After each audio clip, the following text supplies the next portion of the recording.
everyone, ready for another movie review. Today we're going to talk about Rebecca Hall's latest movie, The Night House.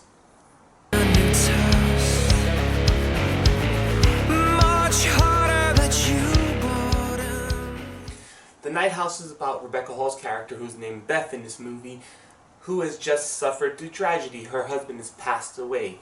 What's good about the movie is we don't find out how. This is more or less a thriller where you're putting the pieces together of not only her relationship with her husband, what was going on with her husband, and the fact that she's in a haunted fucking house. So she's staying in this house that her husband built for her, and it seems to be coming alive.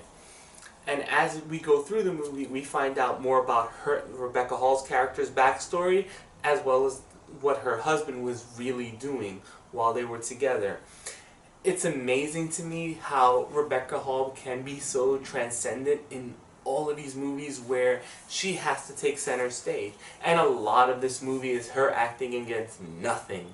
And when I say nothing, I mean nothing. She's literally walking around going, oh my god, what's over there, what's over there. It doesn't play out like a regular horror movie where you're going, don't do that stupid move.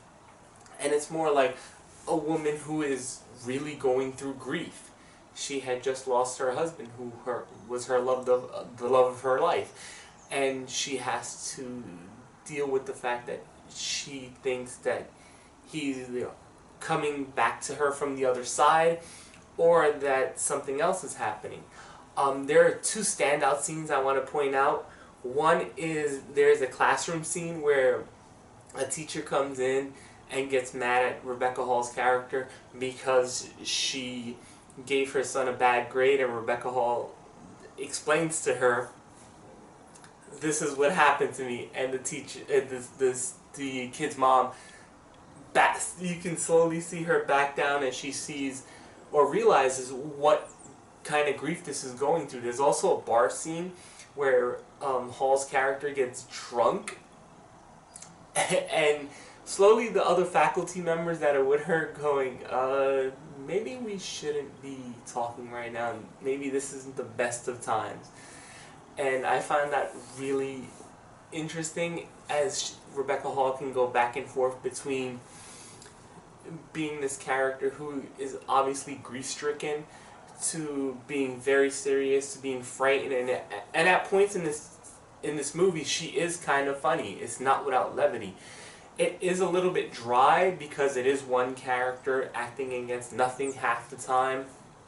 It is a slow burn, but I think the payoff is really well, especially in the third act when stuff really hits the wall. And I mean really hits the wall, between everything being revealed. I will say this isn't one of those movies where it stops to go back in time to show you events. It is literally, you have to have paid attention to those events. I think the ending is very satisfactory as well.